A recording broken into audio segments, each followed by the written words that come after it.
Well, good evening. It is very good to be here and to see all of you this evening. We are here picking up the story of Christ's ministry during the last 2 days prior to His crucifixion. Jesus was in Jerusalem teaching on the Sunday before Passover. He returned to Bethany, where that evening a woman anointed His feet with ointment. And then the following day, on Monday, is when Judas made a deal to betray Jesus to the chief priests. The following day, on Tuesday, was, of course, the time when the disciples made the physical preparations for the Passover and observed it with Jesus that Tuesday evening. It began the events that led, of course, up to His arrest and His crucifixion. Now, let's pick up the story briefly here in Matthew 25. We sort of summarized some of this last time, but one of the things we were looking at is the fact that the events described here in Matthew 23, 24, 25 just run straight through. It's consecutive teaching. Chapter 24 picks it up when Christ left the temple. This was after His very strong rebuke of the Pharisees, and His response to the disciples' questions about the end of the age and His return, the destruction of the temple. And then chapter 25 just continues the same discourse all the way down until you come to chapter 26, verse 1. Came to pass when Jesus had finished all these sayings, He said unto His disciples, you know that after 2 days is the feast of the Passover, and the Son of Man is betrayed to be crucified. Now, this is where we get the timing of it, that this was just, let's say, the late Sunday afternoon as they were on their way back to Bethany that evening, where they spent the night. Bethany's a fairly short walk, and I think not much over a mile, a little less than 2 miles, something of that nature, and so it was a fairly short walk. That would have been then that's where we get that this was on Sunday evening. Now, notice here in chapter 25, there's just a couple of things we want to pick up here. The parable of the talents. Jesus gave a number of parables of the kingdom, and chapter 25, verse 1 opens with the kingdom being likened to 10 virgins, and again, his point on the parable, he ends up in verse 13, watch, you don't know the day nor the hour. Then the next parable of the kingdom is the kingdom in verse 14 is likened to a man traveling into a far country, calling his servants and delivering them his goods. This is the parable of the talents. And we find in verse 8 and verse 19, after a long time, the Lord of those servants comes and reckons with them. Now, you know, Jesus gave this parable and the disciples listened to it, and they didn't really pick up on the fact when He talked about giving the talents, and He said, after a long time, the Lord of the servants comes. Implying to them, of course, if they had really thought carefully of what He said, that the kingdom was not right now. He was going into a far country. And it was after a long time He would return. But when He did, when he returned, He reckoned with them. There is a time of accountability. And we find, again, this matter of two different categories. The ones who had increased their talents. Of course, talent was an old Roman measure of money. It has entered the English language referring to talent or ability as we think of it, basically from the King James Bible. It was an old measure of money and has come into English with a different sense, basically based on this parable. And that's sort of where we get our modern usage of it. But in the context, he's describing, giving money, but the point is that there is an accountability. And what we see clearly brought out in verse 21 is that if we have been faithful over a little bit, ultimately we will be given rule over much. Whatever opportunities, whatever things we are given now that we have in this life is comparatively very little. And we're learning how to handle little things. And if we can learn to be faithful in the little things, then certainly we will be able to be trusted to be faithful in much. As you come on down, we find the unprofitable servant contrasted with a good and faithful servant. Then verse 31 picks up another story. When the Son of Man shall come in His glory, and all the holy angels with Him, then shall He sit upon the throne of His glory. Before Him shall be gathered all nations, and He'll separate them one from another, as the shepherd divides his sheep from the goats. Now, one thing this shows is that when is the judgment of the nations going to occur? When the Son of Man comes in His glory, that's when He's going to sit upon the throne of His glory, and that's when these things are going to occur. That's when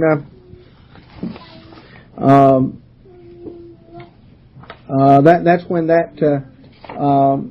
that judgment will take place.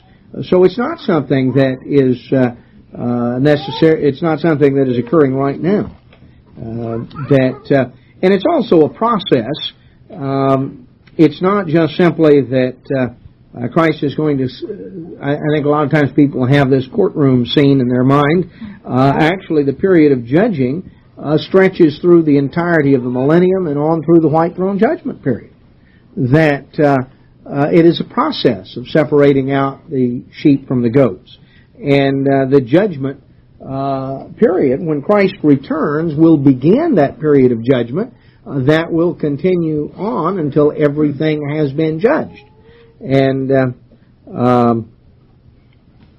so the sheep will be invited to come and inherit the kingdom, and those who are classified spiritually as goats will be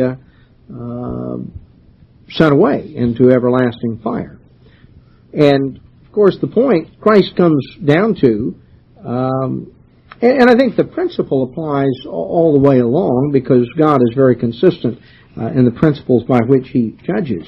Christ said, when asked to summarize what was the greatest point of the law, He said, "You shall love the Lord your God with all your heart, with all your soul, with all your might, and your neighbor as yourself." Loving God with all your heart, the first and great commandment, and the second is likened to it. You shall love your neighbor as yourself. On these two hang all the law and the prophets. Christ emphasizes here that the way we treat one another is, in that sense, our attitude toward Him. That is an important, an important concept.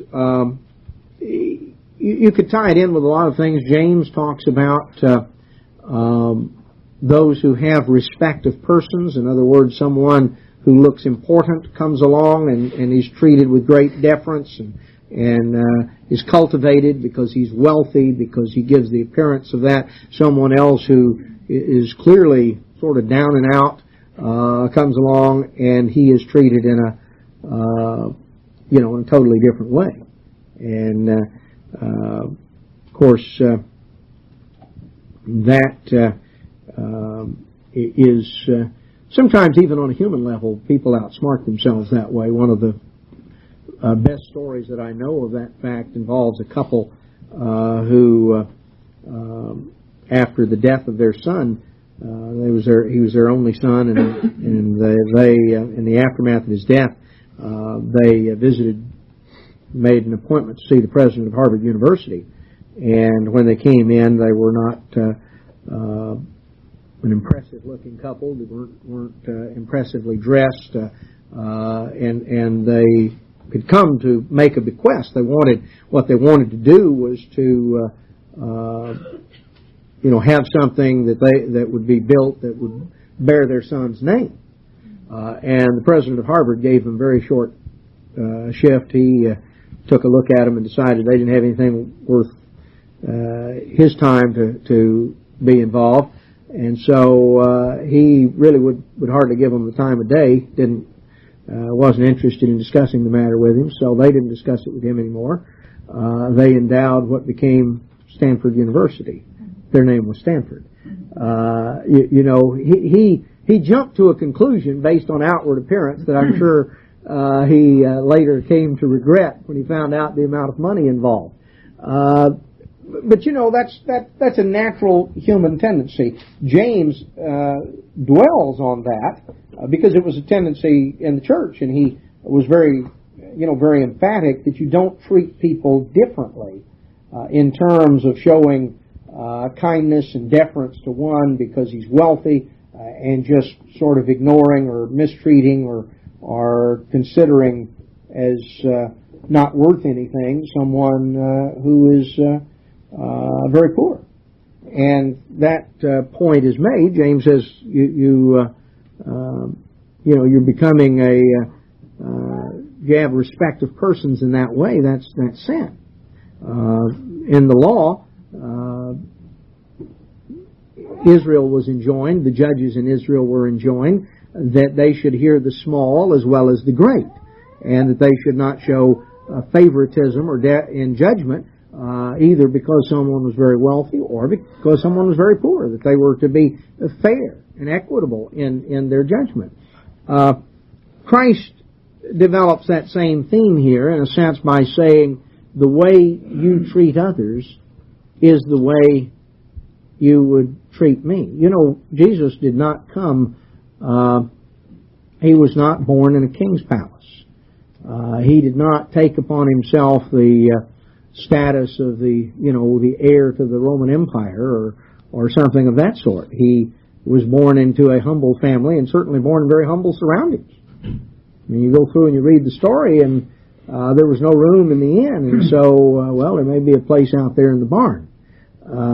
It was in a very humble surroundings. Now, if you were going to treat Jesus based on outward appearance, say, well, those people don't amount to much, they came here and just simply based on outward circumstances. So it comes out, this point, this principle, that is certainly very important. I think one that we ought to certainly keep in mind, that Christ takes it personally, the way we treat others. Inasmuch as you have done it unto one of the least of these, my brethren, you have done it unto me. So the way we treat one another, maybe we don't think of it that way, but it's like, would you speak to Jesus Christ that way? Would you treat Jesus Christ that way? The way you treat your neighbor, or your friend, or your husband, or your wife, or whomever. Inasmuch as you have done it unto one of the least of these, my brethren, you've done it unto me. That's a pretty strong pronouncement.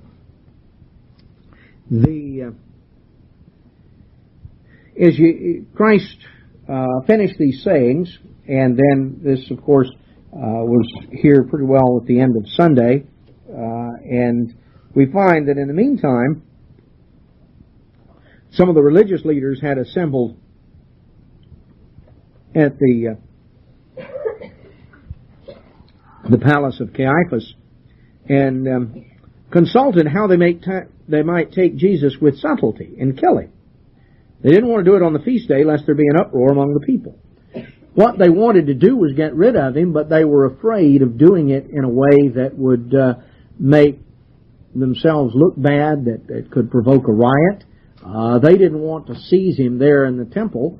You see, Christ had been very careful, and it was like he would sort of disappear from view, and the next time they knew where he was standing there in the middle of a public place in the temple. There was a big crowd of people gathered around. So they either had to come up and make a great public display and try to seize him there in a big crowd, which could have provoked a riot. They were scared of that. And they couldn't find him elsewhere. They weren't sure where he was. And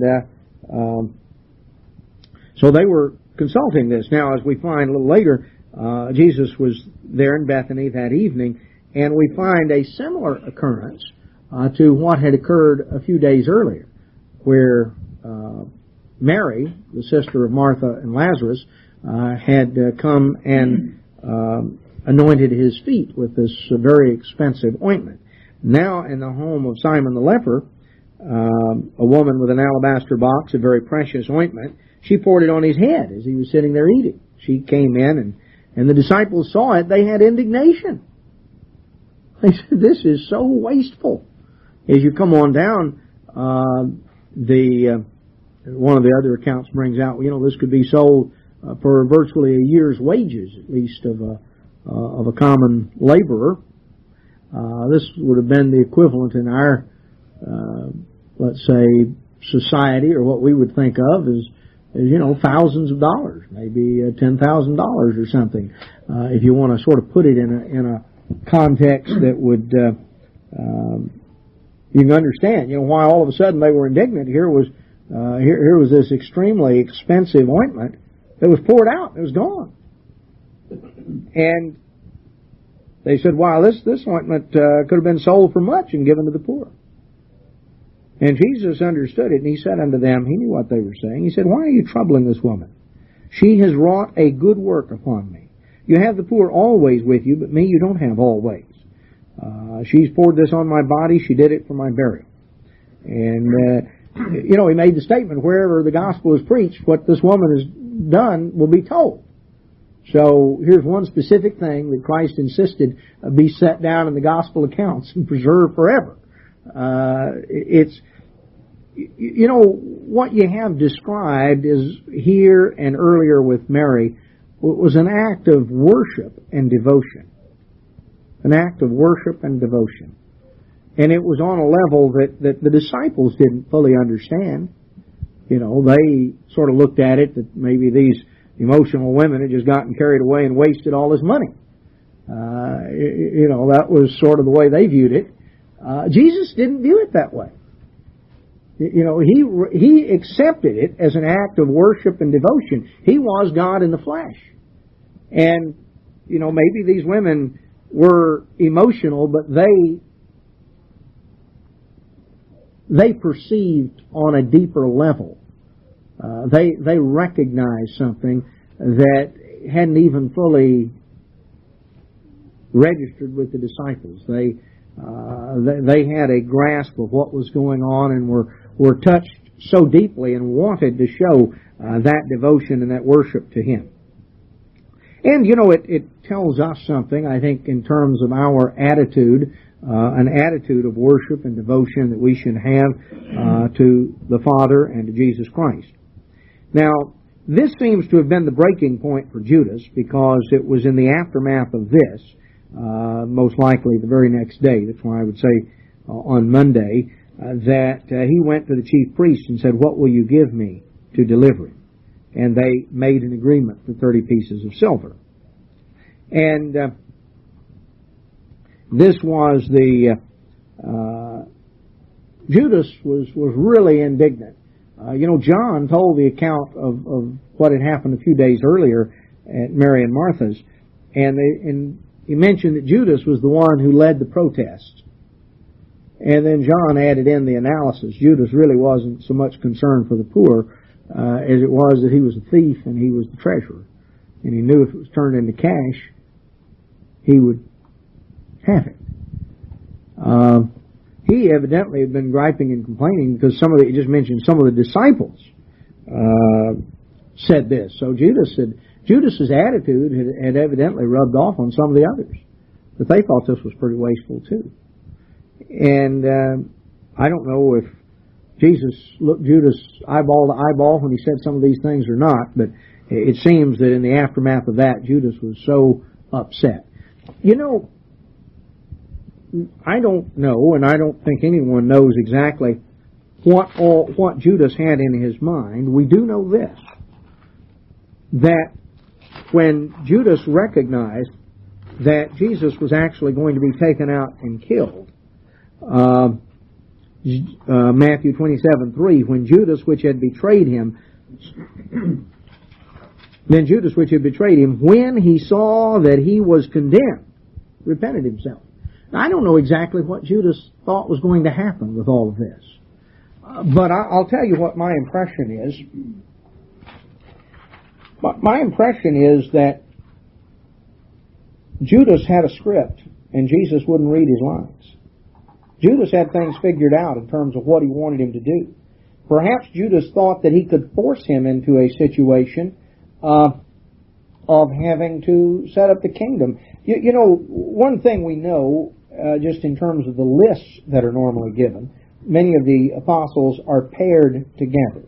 Judas is normally paired with Simon the Zealot, or Simon the Canaanite, as he's called, Cananean, which refers to the Zealots, doesn't refer to the race or the ethnic group called Canaanites. He's normally paired with him. Was Judas, did he come from a similar type background? You know, the Zealots were sort of the right-wing militia movement of the day. They were the ones who were ready to resort to arms to get rid of the Romans. You know, was that where Judas was coming from? Did he was he upset because Jesus wouldn't actually do something? And maybe he thought he would manipulate him into a situation, into a confrontation with the Romans where he would have to display that power and he would have to actually establish this kingdom he'd been talking about. I don't know exactly, but my impression when you put the story of Judas together, and particularly what it says in Matthew 27, is Judas had a scenario in his mind and it didn't work out quite like he had in mind at all, because he evidently was not expecting to see Jesus actually taken out and executed. And he was so upset in the aftermath of that, of his plans gone awry. But the point was, he could not accept Jesus for who and what he was. He wanted a Jesus that would conform to be like he wanted him to be. Judas became increasingly upset with Jesus. That, I think, is very clear. Jesus wasn't just like Judas wanted him to be. You know, Judas had been there. He had been in the boat and saw him walking on the water. He had seen him multiply the loaves and the fishes. He saw him raise Lazarus from the dead. Judas himself had been imbued with power when Jesus sent the 12 out. And Judas had preached the gospel, and he had laid hands on the sick and healed them, and he had cast out demons. You go back and you read the account, and the disciples came back and they were so excited. They said, even the demons were subject to us in your name. No indication that Judas was the only one that couldn't do that. So, you know, you have to conclude here was a man who had intimate contact with the Son of God, day in and day out, for 3 years, over 3 years. Had seen incredible miracles take place right in front of him. He had heard Jesus teaching. He had actually been used of God to accomplish miracles himself. And yet, he became very embittered to the point he was prepared to betray Jesus. Clearly because Jesus didn't conform to exactly the way Judas thought he ought to be. You know, sometimes there are those who are very controlling. They want to write the script and have everyone else read the lines. And, you know, life doesn't usually go that way. For some reason, it becomes a little bit like herding cats. You can't get them all lined up and marched in the same direction. And, you know, when you keep trying, all you do is get more frustrated.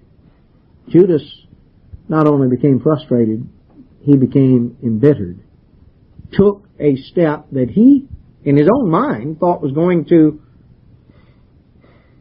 fix things, was going to solve things, whatever scenario or plan he had in mind, and the thing blew up in his face. I think there are a lot of lessons there, because it's easy for us to read a story and always identify with the good guys and never identify with the bad guys. We identify with Moses, not with Korah. We identify with David, not with Absalom. We identify with, Jesus, not with Judas. But you and I know in our own personal lives, have you done everything perfectly since the time you were baptized? Have you ever sort of pulled something that would put you more in the category of the bad guys than the good guys? If we look at some of these things and seek to sort of put ourselves to understand how these people got in that situation, they didn't have some totally unique brand of human nature that they had the copyright on that none of the rest of us ever... people are basically tempted by the same things. They may handle the temptation differently. If we look at some of these things and understand how these individuals, whoever it is, this is the story we're going through right now, but you can apply it to any situation, how did those people get themselves in that sort of mess? Of course, then we can turn around and look and say, well, how have I gotten myself in some of the messes I've gotten myself in? And they're lessons, because if you ever see and understand the principle on something, then you can apply it to a whole wide range of specific situations. If you see the principle. And, clearly the principle here was to accept Jesus as he chose to define himself, not to try to do the defining ourselves, and to find that sometimes, the way that seemed logical to us is not necessarily the way God does it. Now, verse 17, this statement is confusing to many people, and if you have a King James Bible, you notice that some of the words are in italics. Verse 17 reads in the King James, "Now the first day of the Feast of Unleavened Bread, the disciples came to Jesus." If you look at what's in italics, what it literally says is, now the first of the unleavened, or the first of the unleavened bread. The translators jump to a conclusion here, and the impression is given that it was the first day of the Feast of Unleavened Bread, which would have been the first holy day, and yet the first holy day comes on the 15th day of the first month, and that's the day after the Passover, not the day before. So, what is the story? Because if the Passover is not celebrated until the evening that begins the 14th, then this is clearly the daylight portion of the 13th. Why would that be called the first of the unleavened bread? Well, the answer is that it was just that. It was the first of the unleavened bread. In most of the towns and villages, there were large public ovens where most of the people did their baking. And the rule was that at noon on the 13th, that any baking of leavened products had to cease. The public ovens were cleaned, and in the aftermath of that, beginning that afternoon, only unleavened bread could be baked there. Now, they had not yet gotten rid of all the leaven. They basically gathered it up on the 13th, and the custom was that afternoon on the 14th, just a matter of a few hours before sunset and the beginning of the holy day, shortly after noon on the 14th, they actually had a burning of the leaven. If you lived in a community where everybody kept the days of unleavened bread, you couldn't put yours in trash. Why would the trash men want to haul something like that away? They burned it, and basically gathered it up So the 13th was the day of unleavened bread. It was the day when they began baking the unleavened bread, which would then be used. Some of it would be used at the Passover service that evening, and then it would be what would be available for the holy day in the afternoon of the 13th and the daylight portion of the 14th. Unleavened bread would be being baked in preparation for the holy day. So it was an expression that that's why the 13th came to be known as the first of the unleavened bread, because it was the first day that unleavened bread for the feast was baked, and it was when they began the unleavening. And that is when the disciples came to Jesus and said, "Where do you want us to prepare for you to eat the Passover?" Now, there are those who claim that Christ, on his last Passover, changed the time of the Passover. That he celebrated the Passover a day early, or celebrated a meal with his disciples. It really wasn't the Passover, but it was in anticipation. And you hear all this stuff and read all these explanations. I think if you just look at the text, the disciples came to him and said, "Where do you want us to prepare for you to eat the Passover?" So they were clearly expecting to eat Passover with Jesus at the time that they did. There's no hint that they were in any way surprised by the timing. I can't imagine that Jesus would have told them to go and prepare the Passover on a different day than they had ever done it, and nobody, not even Peter, would have piped up and said, "Well, Lord, this is the wrong day, isn't it? Why are we doing it tonight? That's supposed to be tomorrow night." I mean, that's incredible. Can you imagine? They questioned him about a whole lot less than that.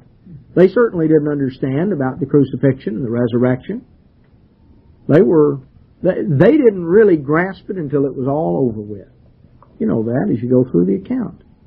So they weren't expecting to do something early. They were clearly doing what they were accustomed to doing at the time they were accustomed to doing it.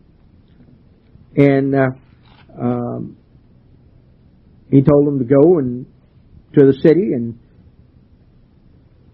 gave them instructions as to what they were to do.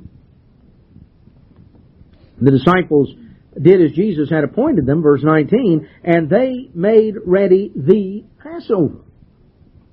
That's what they celebrated. They didn't celebrate some other thing. They made ready the Passover. And when evening was come, he sat down with the 12. And they ate.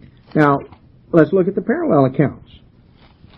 In Mark chapter 14, when, again, you have the story of the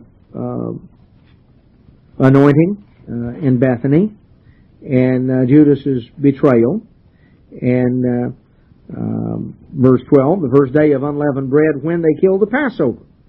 So this is the same thing. See, not the feast of unleavened bread, but it was the first day in which they baked unleavened bread. It was when they killed the Passover. The disciples said, "Where do you want us to go and prepare to eat the Passover?"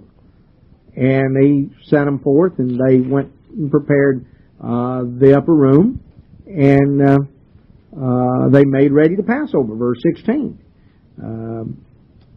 And when evening was come, he sat down with the disciples. As you may be aware, in the Hebrew, the term, this is not in the Greek, but in the Old Testament, in the Hebrew, when they were initially commanded to kill the Passover lamb, to kill it in the evening, as it says in Exodus 12, the term literally in the Hebrew meant between the two evenings. Now, that's interesting. Some people try to argue around as to different things. The Bible defines its own terms. And a lot of times, if you want to know what something means, look at the way it's used elsewhere in Scripture. That expression, between the two evenings, is used to refer to two other things other than a Passover celebration. Passover was to be celebrated between the two evenings. You know what else occurred between the two evenings? One, there in Exodus, where the quail came at sunset And we're told that they ate of the quail in the evening. The literal Hebrew is between the two evenings. The other place is very interesting. It's in Leviticus. When Aaron was given instructions about the lamps in the tabernacle, that he was to light the lamps in the tabernacle in the evening. The literal Hebrew is he was to light the lamps between the two evenings. Now, when would you light the lamps? Basically, between, as some of the translations render it, at twilight, at dusk, after sunset, and before total darkness. You know, those who want to say, well, between the two evenings, that means between noon and sunset. Why would you go light lamps between noon and sunset? You're going to light them at 3 o'clock in the afternoon? No. The logical explanation, you know, the Passover was celebrated at the same time that Aaron lit the lamps in the tabernacle and that the children of Israel ate the quail after they had arrived at sunset. You don't have to consult some medieval rabbi to get the interpretation of the word. The Bible gives the simplest interpretation just by its use of the term. And those are the only places that between the evenings is used, referring to the Passover, the eating of the quail, and the lamps being lit in the tabernacle. So this is when they prepared it. This is when they were there to eat of the lamb. And again, Luke 22 gives a parallel account. Verse 7, then came the day of unleavened bread when the Passover must be killed. Again, the reference clearly not to the holy day, but to the day of the 13th, when the day of unleavened bread and the Passover will be killed there at the close of that day. He sent Peter and John, saying, go and prepare us the Passover that we may eat. And they asked him where. They didn't ask him why or when. They said where. And verse 13, they made ready the Passover. Verse 14, and when the hour was come, he sat down and the 12 apostles with him. He said, with great desire, I've desired to eat this Passover with you before I suffer. He understood that he was actually going to fulfill the symbols of what they were doing. He knew that he was the Lamb of God, come to take away the sins of the world. And but it says, when the hour was come, Jesus did this at the appropriate time. Well,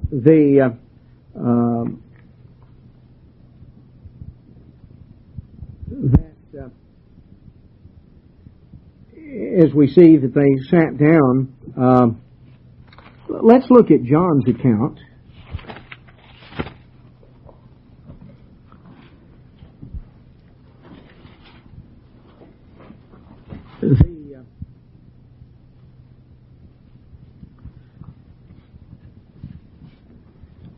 The way it's translated in the King James is a little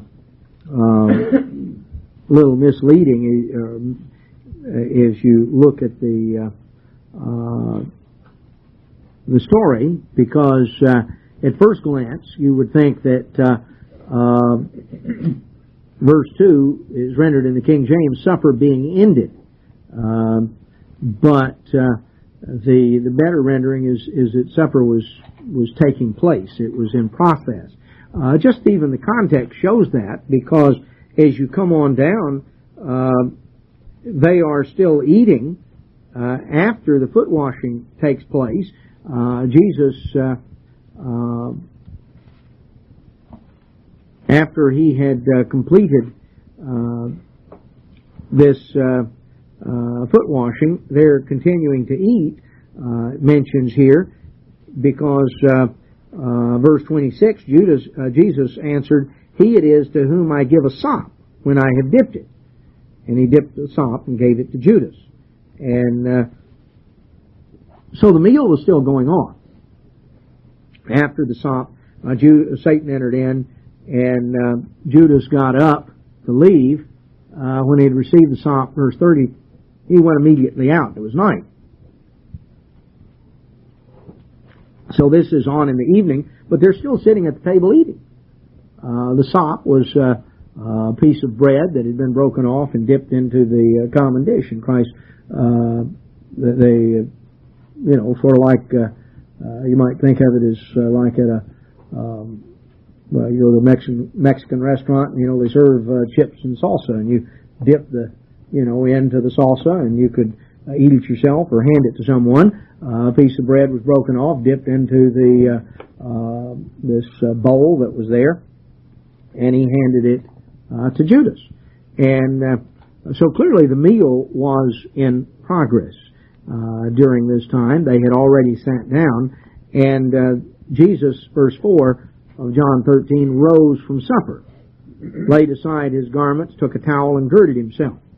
So, during the course of the meal, I think in context, certainly the earlier part of the meal, he got up and he began to wash their feet. And of course, Peter was very indignant and said, "You're not going to wash my feet." And that was because Peter didn't really understand the spiritual significance, but he was embarrassed because foot washing was a lowly task, and it was normally carried out by the junior servant, as it were. You ever notice when people have something they don't want to do, they always pass the buck? And if they've got somebody that's under them, they sort of pass it to him. And so it was a job that was normally relegated to the lowliest member of the household. That's not some great prestigious thing. Sit down and wash somebody's old dirty feet. The disciples came in, and of course, it had also a very practical value at that time and that age when you've been out walking quite a bit. Feels good. It's refreshing when to be able to soak your feet a little bit. Feet would commonly be dirty, having picked up travel stains as they walked and wearing sandals. Even though just from a purely human and physical standpoint it would have felt good, none of them offered to wash the feet of everybody else when they got in there for supper. There weren't any servants there, and none of them volunteered. Here, Peter, why don't you sit down? John, let me wash your feet. I bet that'll feel good. Simple. They had been arguing a little earlier as to who was going to have the highest job in the kingdom. The last thing in their mind was to sit down and say, well, why don't I just wash your feet? Because I bet that'd sure make you feel good. You get the setting of it, and when Jesus got up and started doing it, the first thought that came into their mind was not, this is a new religious ceremony we're supposed to have. They were embarrassed. They didn't quite know what to make of it. It was unsettling to them. Here was the one they looked to as their teacher, as their master in that way, that they had acknowledged as the Messiah, the King of Israel. And he was kneeling down, performing the job of a servant, something that they hadn't even thought of doing for one another. And when he finished, he told them, verse 14, "If I then, your Lord and Master, have washed your feet, you also ought to wash one another's feet. I've given you an example, that you should do as I've done unto you. Servant isn't greater than his Lord." That had a real impact on them that evening, and certainly as time went by and they thought about it even more so. But if you can sort of put yourself in the picture and realize what foot washing signified, and he not only did it, but he told them they were to start doing it, to wash one another's feet. And they weren't greater than he was. If you know these things, happy are you if you do them.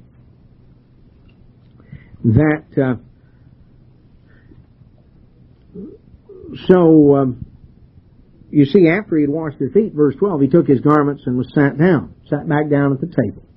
And then he began to talk to them about it. And as they went on a little further, they were still eating. The meal was still taking place. And this is when Satan entered into Judas, and Judas left.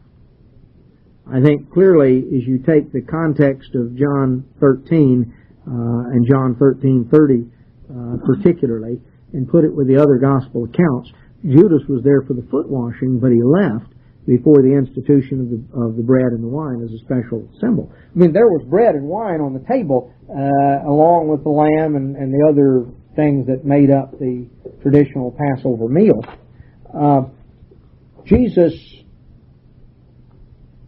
introduced special symbolic significance to bread and wine. I think the clear indication of the other gospel accounts was basically after the meal part. The meal was pretty well over. That had sort of wound down because as you go back and you read the accounts, I don't think that they just continued on drinking and eating and doing those things.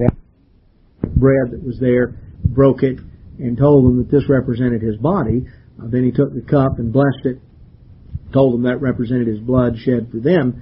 And that part, if you go back to, well, let's just look at Matthew's account for the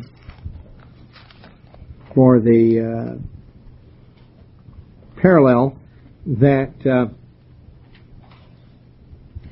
verse 26, talks about as they were eating, and I think the sense of the story is they must have been getting toward the conclusion of the meal, and Jesus took the bread and blessed it and took the cup, and then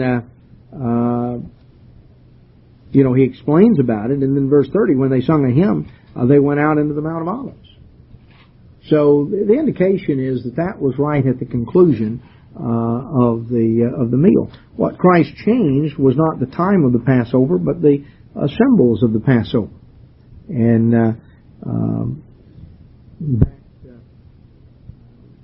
Judas went out around that time. That's when he went to the priests. He must have known what was going to happen. It says Satan entered into Judas. Judas made himself vulnerable to Satan by his attitude. I think that's one thing that's important to understand. It's not like Satan can just totally come and go at will, but their attitudes and frames of mind that invite the influence of Satan and his demons. Mr. Armstrong used to give the analogy of like tuning in a radio station. And I think that's a very descriptive analogy, because we can, by our mood and our attitude, either tune in or tune out Satan. When you go back to King Saul, when he began to have trouble with demon spirits, first what had happened to him? What made him susceptible? He was eaten up with certain attitudes of jealousy and fear and resentment, negative attitudes and feelings, made him receptive to Satan's influence. For a while, King David, who was not king, just a shepherd boy at the time, could come and play music. And it says the evil spirit left. You can create any mood or atmosphere you want with music. You can create a very positive, upbeat mood. You can rock a baby to sleep, or you can play reveille and roll the soldiers out of bed and into formation. You can do a lot of things with music.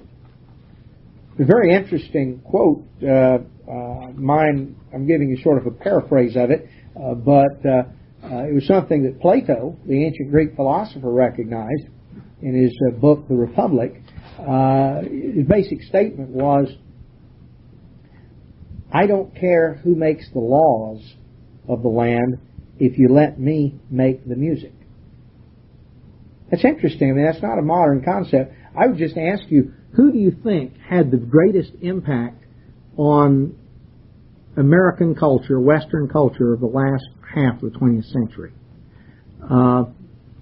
Can you name me any senator, any congressman, or any governor who had as much influence on shaping the culture of the United States and the Western world than did Elvis Presley and the Beatles? Name me any congressman, any senator, any governor that had a larger impact in terms of shaping the popular culture of the last half of the century. You know, Plato wasn't all wrong by any means.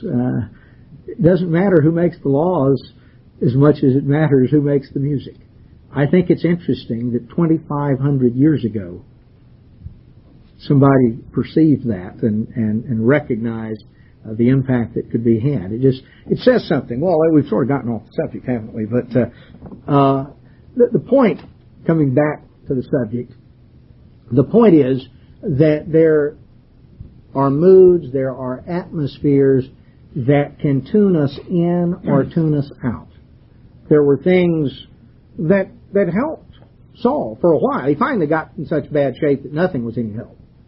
But, you know, what we have to recognize is Judas became susceptible to Satan entering in because Judas had first gotten into a state of mind where he was receptive to Satan's influence.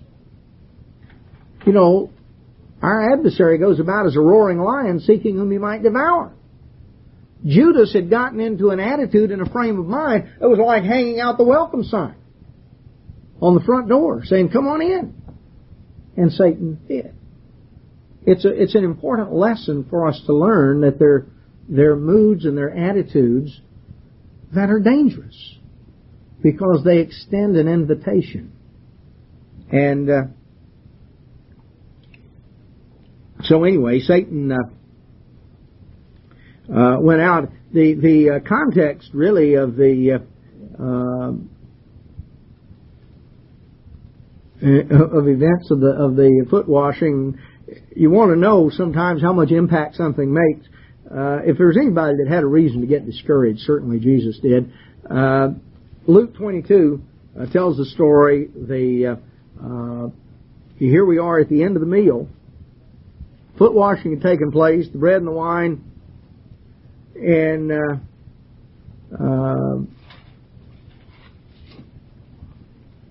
verse 24, there was a strife among them, which of them should be accounted the greatest. They were really sort of arguing and trying to get one up on one another. And he explained to them that the one who was really the chief, you know, the one that was greatest, was the one that served the most. And then he went on to tell them, verse 29, I appoint unto you a kingdom, as my Father appointed unto me. You'll sit and drink at my table in my kingdom, and you'll sit on thrones judging the 12 tribes of Israel. So that was ultimately their destiny. They were going to judge the 12 tribes. He appointed them a kingdom. It involved real rulership. But it was rulership from a godly standpoint, from a servant standpoint, from a shepherd standpoint, not the way they had seen some of the Romans and others strutting around and their concept. You know, if you're going to get your concept of what it means to be a king from somebody like Herod, then you weren't going to have a very godly concept. And as you come on down through the story, Christ said to Peter in verse 31 of Luke 22, Satan has desired to have you that he may sift you as wheat. I've prayed for you that your faith fail not. And when you are converted, strengthen your brethren. When you're converted. Peter wasn't converted yet. Peter immediately piped up and said, Lord, I'm ready to go with you both to prison and to death. And Jesus said, before the cock crows, you're going to deny me 3 times. And of course, Peter didn't think that could ever happen. You know, I think there was a very vital lesson for Peter to learn in all of this. Peter he was a strong man and he relied on his own strength. He did not recognize how desperately he needed God's help and God's power. That's often a hard lesson for a strong person to learn. To accept their weakness and to recognize that I don't care how strong you are, Human strength has a breaking point. God's strength doesn't. You know, if Peter had realized in what desperate shape he was, he'd have spent those 3 hours a little later on praying instead of sleeping. Christ prayed with intense concentration because he knew that he needed special help from the Father in a very special way. Peter and James and John may have prayed a few words. They dozed off and went to sleep. They had no sense of desperation. But Peter learned a lesson, I think, as a result of finding himself in a situation where he did what he never thought he would do. I think Peter learned a lesson that night that he never, ever forgot. You don't ever find this sort of thing happening to him again. Because I don't think Peter ever just went into something just simply relying on his own strength. And, Christ checked to sort of see that there were swords, found out there were 2. It's not uncommon, as you traveled through the roads and the paths and everything like that, there were, sometimes wild animals, different things that weapons would be taken along for. And he just wanted to make sure that there were a couple of them there because he knew, given the circumstances, what would happen later on. He wanted things to play out. Of course, Peter did just what Christ knew he would do and what Peter didn't think he would do.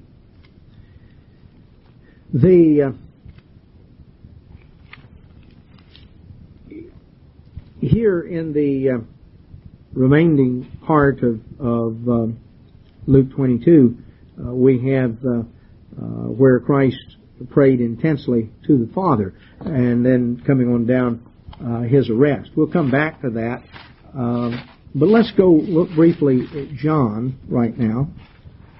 John records what the others don't. The details that most of the rest of them give had already been given in 3 Gospels. John did not repeat all of that. But in John 13, John records what Jesus told them in a way that none of the others recorded.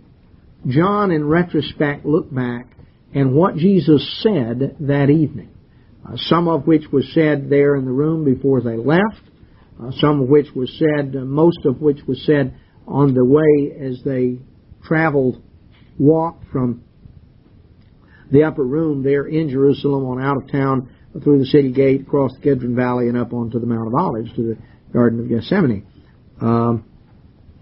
And then prayer that Jesus prayed. It's recorded in John 17. But John 13, 14, 15, 16, certain details.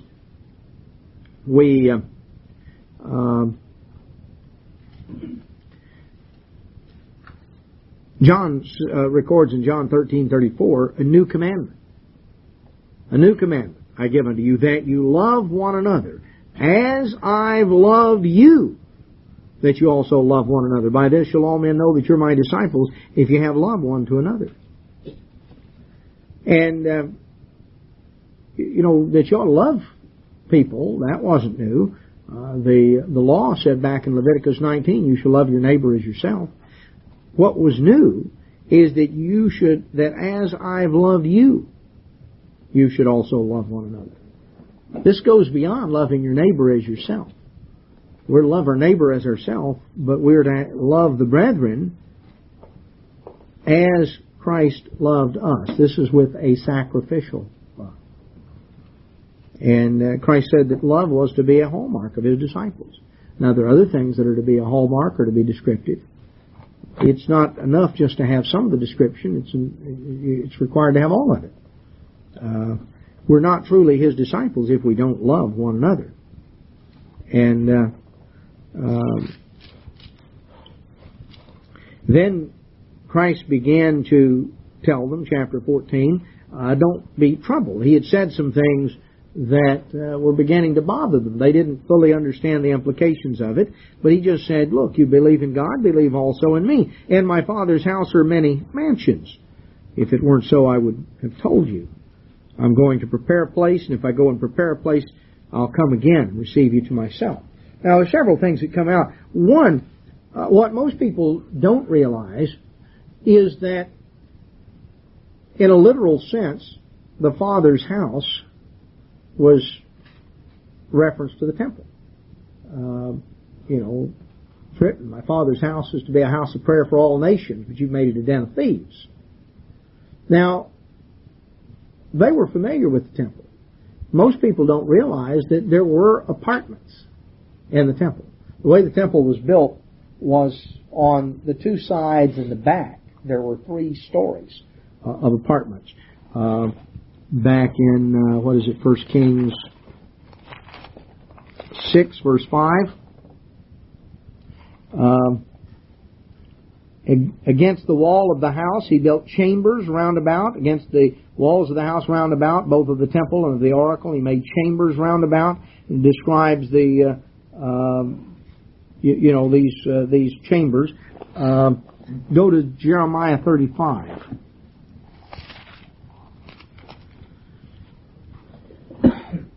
Word which came to Jeremiah from the Lord, verse 2, go unto the house of the Rechabites, speak unto them, bring them into the house of the Lord, into one of the chambers.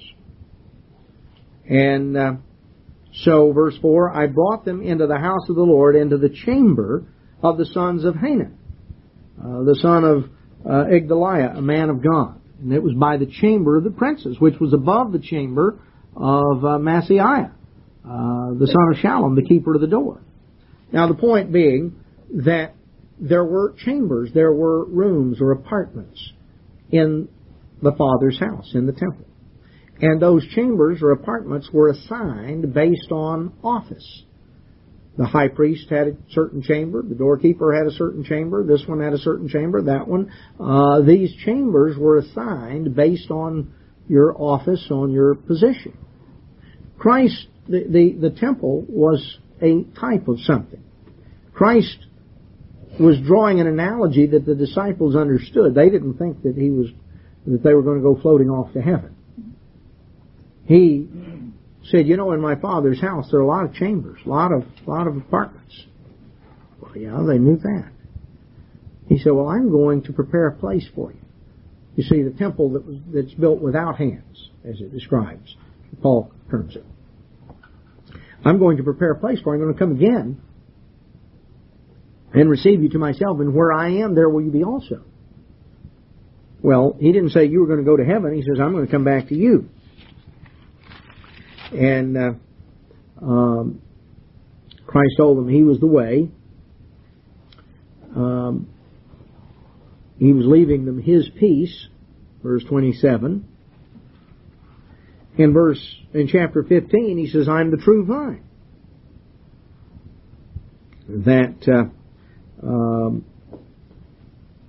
And he draws the analogy of branches, that you've got to be attached to the vine in order to bear fruit. If you're not attached to the vine, then you wither up, and the only thing you can be used for, the only thing a branch can be used for is for firewood, unless it's attached to the branch and the sap is flowing through it and it's bearing fruit. So he says, abide in me and I in you. Branch can't bear fruit of itself except it abide in the vine. No more can you except you abide in me. I'm the vine, you're the branches. If you abide in me and I abide in you, you'll bring forth much fruit. Without me, you can do nothing. There's no such thing as how can you be an independent Christian? You've got to abide in Christ. You can't be independent in that way, because if you're not attached to Christ, the true vine, then that's where our ability to bear fruit comes from. Real spiritual fruit is not born in our lives just by human willpower. It is Christ living in us. So he talks about abiding in Christ, and his words abiding in us. Call the disciples friends. Again, emphasize to them that they were to love one another. The world would hate them, but that's okay. Another thing he emphasizes in verse 16, he says, you've not chosen me, but I've chosen you, and ordained you or selected you that you should go and bring forth fruit. So it's not that we found Christ, it's that he found us. That's important for us to understand. We have been chosen. The word elect and the word choose are the same term. That's what elect is to elect is to choose. When we're told to make our calling and election sure. Who is it that's with Christ at his coming? Those who are called and chosen and faithful. You and I have to make our calling and election sure by remaining faithful. He that endures to the end, the same shall be saved. So that's our part, is to remain faithful. God does the calling and God does the choosing. The call goes out and God chooses certain ones, but ultimately we have to remain faithful.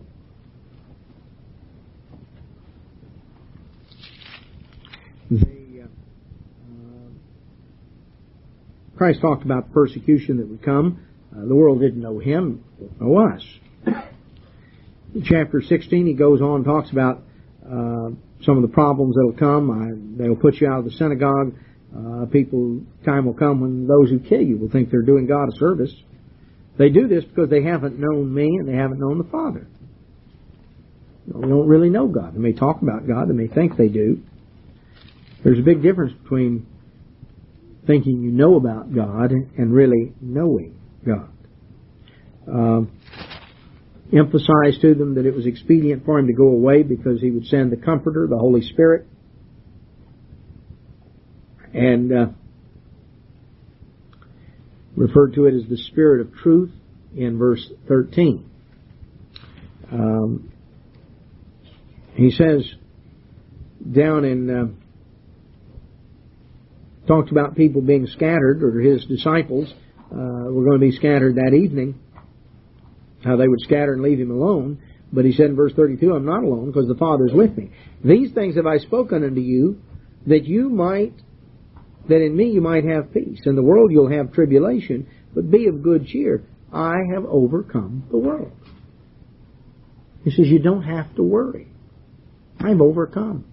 I have won. I have accomplished.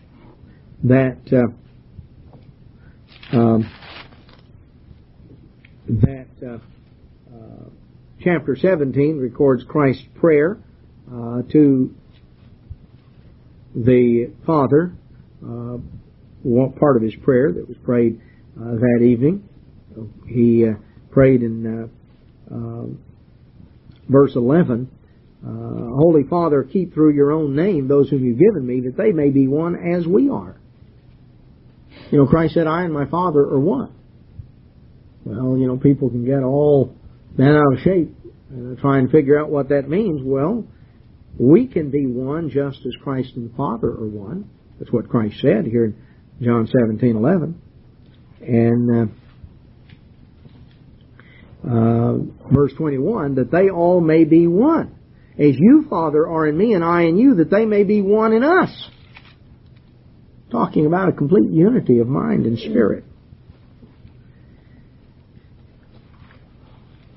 When he spoke these things, John 18, he went over the brook Kidron, where this garden was, and this Judas knew the place because Jesus often went there, and Judas had gotten together this band of soldiers, and they came there to arrest Jesus.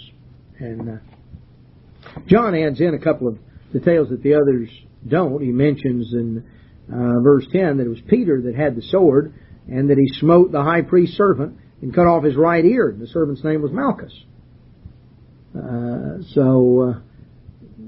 This was, Peter was a little bit on the quick-tempered side, and his first response was pull out his sword and go to it. I don't think he was just trying to slice the fellow's ear off. I think he gave a whack, and the fellow dodged and it chopped his ear off. And as the other gospel accounts mention, Jesus healed the ear. picked it up and stuck it back on. Must have made quite an impression. Can you imagine what was going through Malchus's mind in the aftermath of that? All these things had to happen pretty quickly together, but this was turning over in his mind as all of a sudden, this sharp pain, he looks and hears his ear laying on the ground. Next thing he knows, Jesus reaches down, picks it up, and puts it back on. Everything's fine.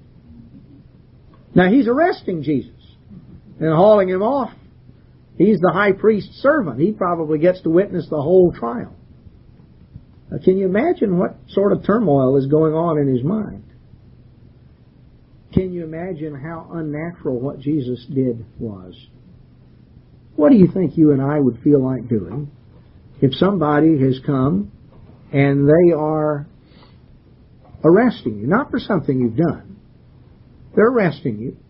They're planning on hauling you off and giving you a trumped-up trial and killing you. And somebody else hurts one of the people who's doing this to you. Is your first thought going to be to pray for their healing? I think, good, that guy sure got what he had coming. There's an awful lot packed in there in terms of the kind of mercy and love that Jesus Christ extended. And we're to have the mind of Christ. I don't know about you, but I don't know that that's just the first thing that pops in my mind. And yet, as we're growing to have the mind of Christ, that's what needs to be, that kind of love, that kind of mercy. And as you come on down through the story, the events of we find that Christ was taken away, verse 13, to Annas, who was the father-in-law of Caiaphas, who was the high priest that year. And this is Peter followed after Christ, and the other disciple, as he's called here, which is, as you go through the context, that's the way John always referred to himself. And John evidently was acquainted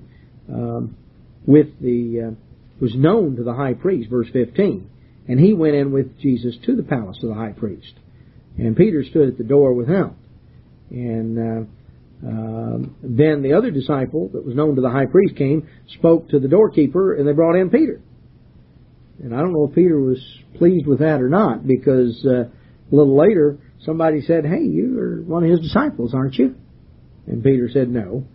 And a little later it was cold, and they were standing there, and Peter warmed himself, and again the same thing. Let's go back in Matthew 26, a little bit of wrap up. Just notice one thing, that when they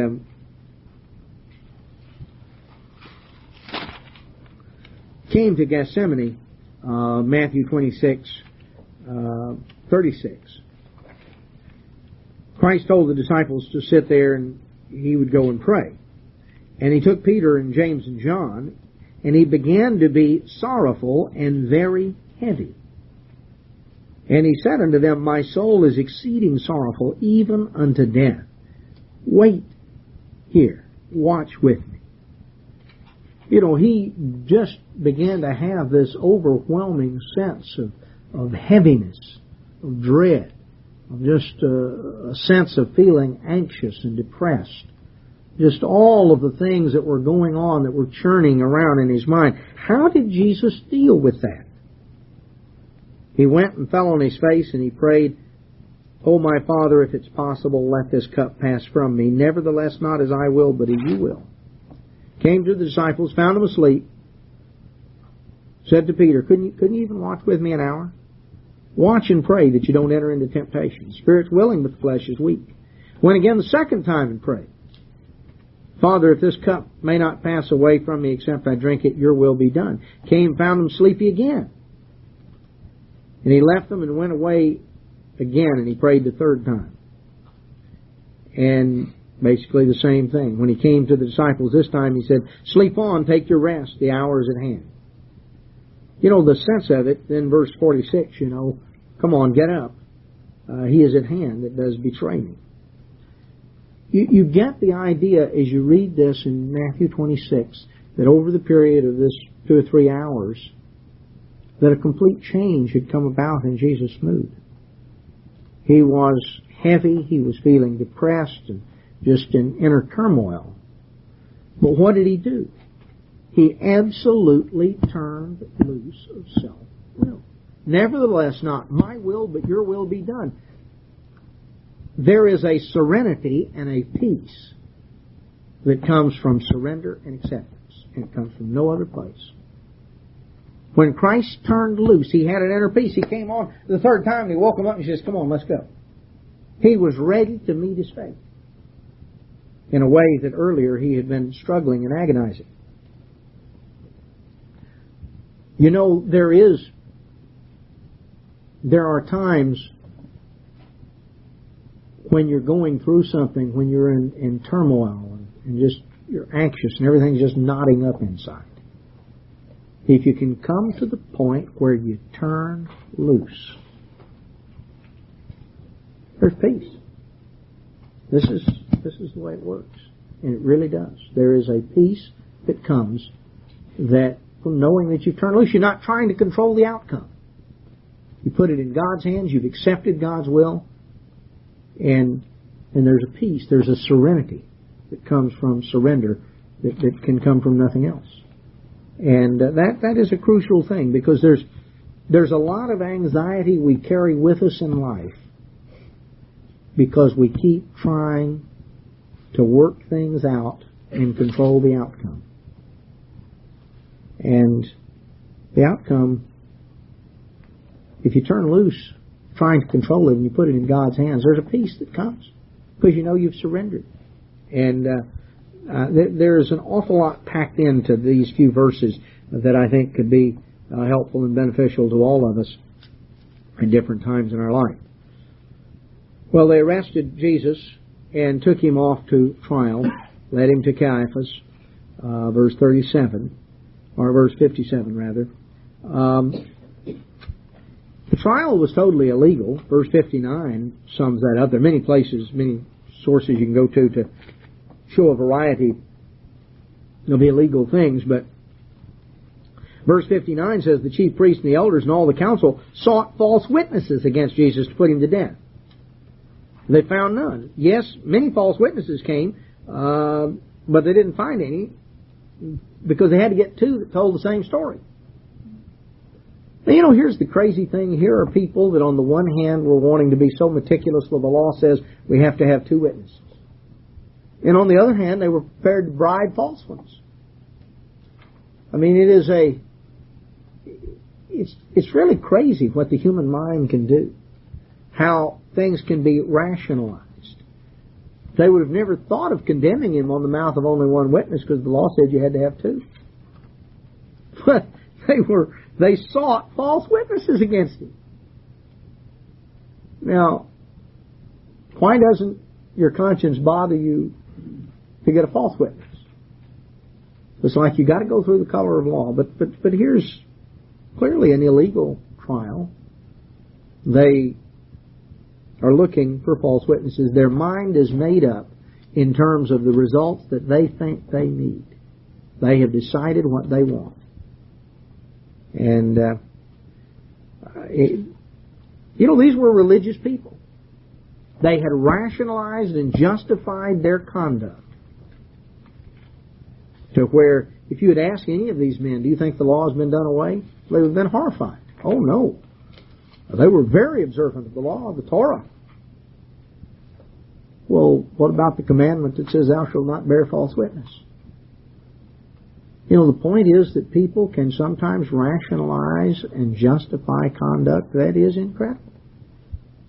Be very strict on one point and just totally miss the whole point. Strain a gnat and swallow a camel.